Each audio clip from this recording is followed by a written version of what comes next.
Estados Unidos, comunidades de estrangeiros vivem um clima de pavor. Nosotros llegamos porque vendimos varias cosas para poder hacer el pasaje y lograr llegar hasta acá. Os problemas vão desde regularizar os documentos para conseguir trabalhar até o preconceito racial, a xenofobia, que é a rejeição aos estrangeiros.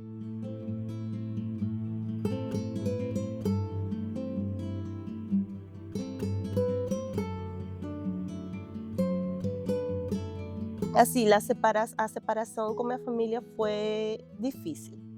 Não quer. Eu não queria. Tanto assim que meu esposo, ele trabalhou 1 ano e meio em Boa Vista e ele me falava, você já tem que vir para cá, Maria, eu não estou conseguindo já dar conta de tudo, vocês lá, eu aqui, e já estava sendo puxado para ele. Na verdade, eu comecei desde muito nova trabalhar em uma creche, que lá na Venezuela o nome é era Cuidados Diários na época, uma casa de cuidados diários de crianças. Mas eu tinha 10 crianças em idade de 3, 4 e 5 anos. E aí eu classificava os mais pequenininhos e os maiorzinhos para dar aula de desenho, pedagogia, todas essas coisas que eu era apaixonada. E ainda sou, na verdade. O processo migratório, né, é um processo doloroso de forma geral, seja voluntário ou seja involuntário, porque a gente sabe que os processos de identificação dos sujeitos têm muito da onde ele vem, da onde ele nasce, a sua cultura, o seu pertencimento, a sua língua.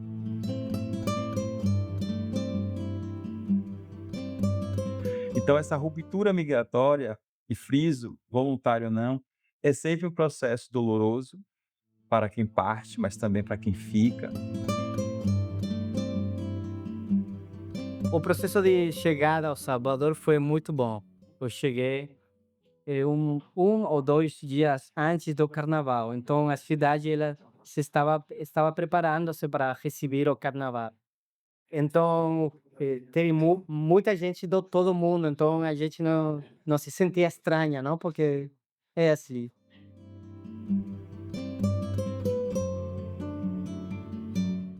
O meu primeiro contato com o jornalismo foi aos 14 anos, num programa de rádio que tinha com uma galera que fazíamos jornalismo especializado em comic.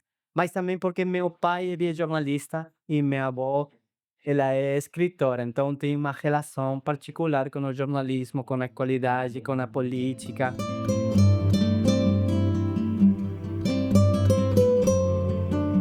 O Brasil ele tem construído uma imagem que a gente chama de soft power, né?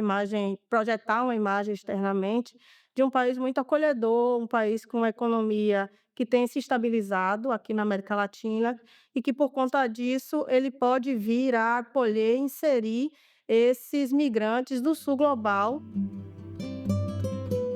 Inclusive, esse aumento do fluxo migratório do sul global se dá em decorrência das políticas antimigratórias do norte global, que tem impulsionado para que esses migrantes eles possam ser acolhidos em países do sul global.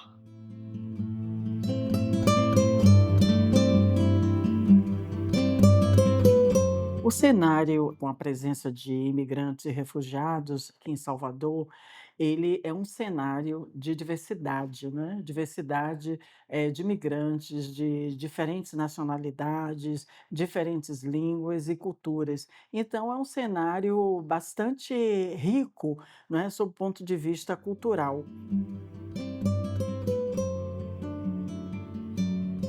E também porque Salvador é uma cidade naturalmente turística, onde circulam diversas línguas, né, e diversas culturas.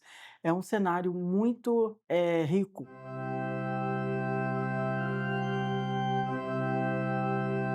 O tema da migração foi um tema que entrou na vida das pessoas, né? Hoje existe uma variedade de possibilidades, uma nova leva migratória muito grande no mundo.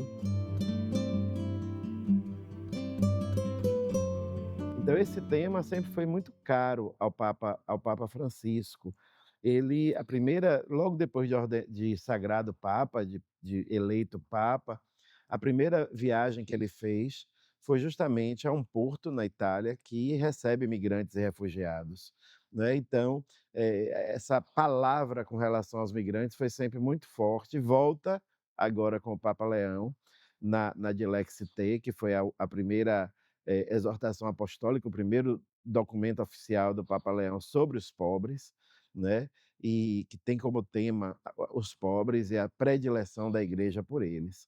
Ele é americano, mas como você colocou, ele fez ali a carreira dele dentro do Peru. Ele tem um sentimento muito forte de imigrante, Júlia. Isso é importante. É o primeiro Papa imigrante. O Papa Francisco era filho de imigrantes italianos na Argentina, mas no caso específico do Papa Leão XIV, ele próprio é um imigrante.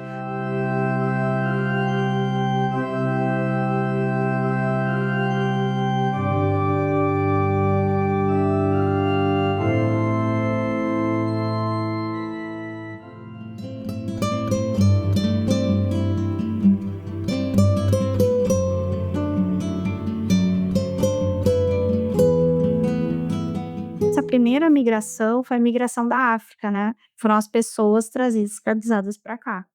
Então, esse é um contexto muito importante, porque a gente começa a contextualizar a migração forçada, porque dentro do direito migratório nós temos vários tipos de migração.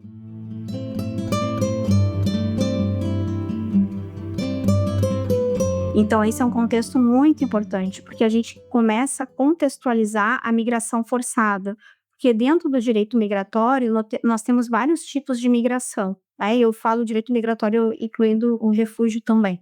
A gente tem migração forçada, a gente tem deslocamentos internos, pessoas que não são de uma região e acabam se deslocando por algum motivo, por exemplo, ambiental, como nós vimos no Sul, né, deslocamento ambiental acaba ocasionou vários deslocamentos internos.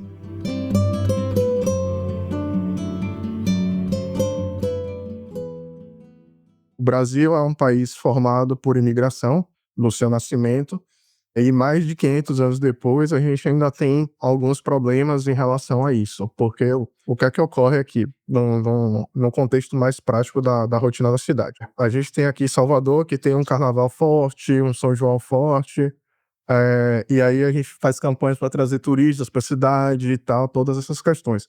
O turista é bem recebido, bem tratado, mas quando chega uma pessoa que quer residir na cidade, quer residir nas cidades do interior, ela encontra diversas barreiras, e se for então um solicitante de refúgio, então essa barreira é multiplicada por 10, 30 vezes mais. A escravidão é a instituição mais antiga da história do Brasil. A gente tem cerca de 30 e poucos anos sem escravidão e temos quase 400 anos com escravidão. A primeira coisa é entender que a escravidão é o movimento de pessoas forçadas. A crise na Venezuela se agrava a cada dia. A Organização dos Estados Americanos contabiliza que 5,6 milhões de pessoas deixaram o país até julho deste ano. Isto representa 18% do total da população.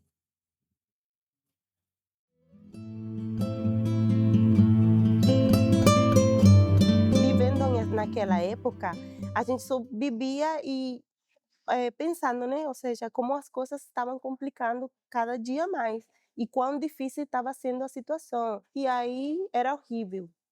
A gente tinha que fazer muita cola para supermercados, fazendo filas enormes para comprar só 1 quilo de cada artigo.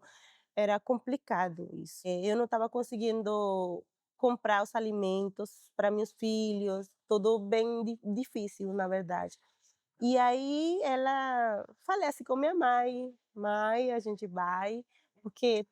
E ela falou assim, tem que sair mesmo, porque a situação aqui é difícil. E foi assim, porque lá na Venezuela não é um país livre, não é um país democrático. É livre porque você pode ir, claro, mas você não é livre de se expressar como você quer. Foi muito boa. Gente, em geral, ela é aberta, foi receptiva e sempre estiveram dispostos a me ajudar. A gente chegou a alojar aqui na igreja, quando a igreja estava fechada, a gente alojou aqui, botou migrantes para morar aqui dentro.